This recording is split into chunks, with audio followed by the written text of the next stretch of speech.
And when Rachel saw that she bore Jacob no children, Rachel envied her sister, and said unto Jacob, Give me children, or else I die. And Jacob's anger was kindled against Rachel, and he said, Am I in God's stead, who hath withheld from thee the fruit of the womb? And she said, Behold my maid Bilhah. Go in unto her, and she shall bear upon my knees, that I may also have children by her. And she gave him Bilhah her handmaid for a wife, and Jacob went in unto her. And Bilhah conceived and bore Jacob a son. And Rachel said, God hath judged me, and hath also heard my voice and hath given me a son. Therefore she called his name Dan, that is, judging. And Bilhah, Rachel's maid, conceived again and bore Jacob a second son. And Rachel said, With great wrestlings have I wrestled with my sister, and I have prevailed. And she called his name Naphtali, that is, my wrestling. When Leah saw that she had ceased bearing, she took Zilpah her maid and gave her to Jacob for a wife. And Zilpah, Leah's maid, bore Jacob a son. And Leah said, A troop cometh. And she called his name Gad, that is, a troop or company.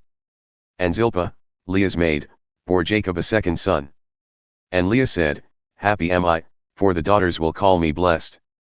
And she called his name Asher, that is, happy.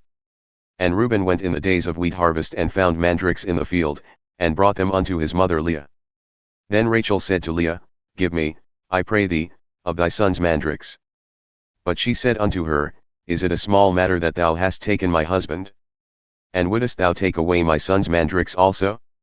And Rachel said, Therefore he shall lie with thee tonight, for thy son's mandrakes.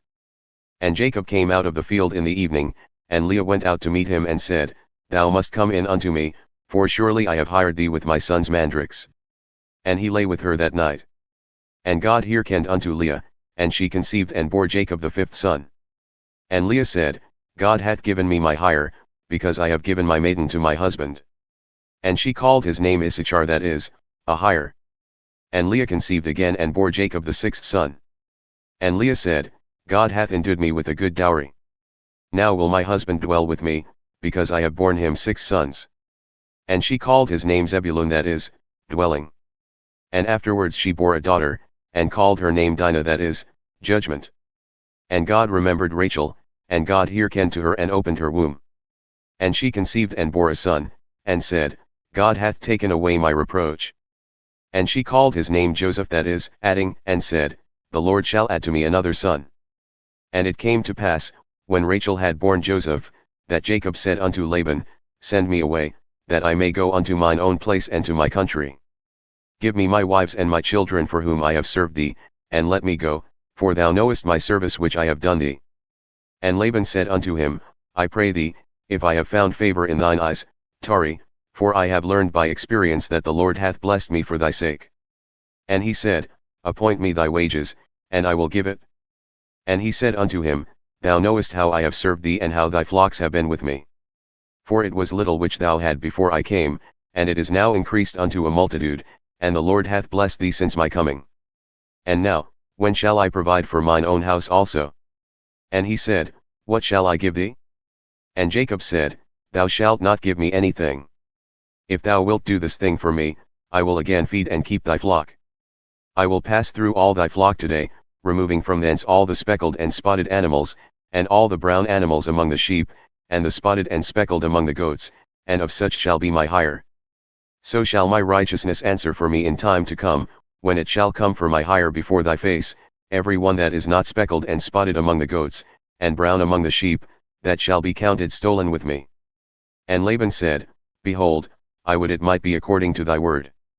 And he removed that day the goats that were ring-streaked and spotted, and all the she-goats that were speckled and spotted, and every one that had some white in it, and all the brown among the sheep, and gave them into the hand of his sons. And he set 3 days' journey between himself and Jacob fed the rest of Laban's flocks. And Jacob took rods of green poplar and of the hazel and chestnut tree, and peeled white strips in them and made the white appear which was in the rods. And he set the rods which he had peeled before the flocks in the gutters, in the watering troughs when the flocks came to drink, that they should conceive when they came to drink. And the flocks conceived before the rods, and brought forth animals ring-streaked, speckled, and spotted. And Jacob separated the lambs, and set the faces of the flocks toward the ring-streaked and all the brown in the flock of Laban, and he put his own flocks by themselves, and put them not with Laban's flocks. And it came to pass, whensoever the stronger animals conceived, that Jacob laid the rods before the eyes of the animals in the gutters, that they might conceive among the rods. But when the animals were feeble, he put them not in, so the feebler were Laban's, and the stronger Jacob's. And the man increased exceedingly and had large flocks, and made servants and menservants, and camels, and asses.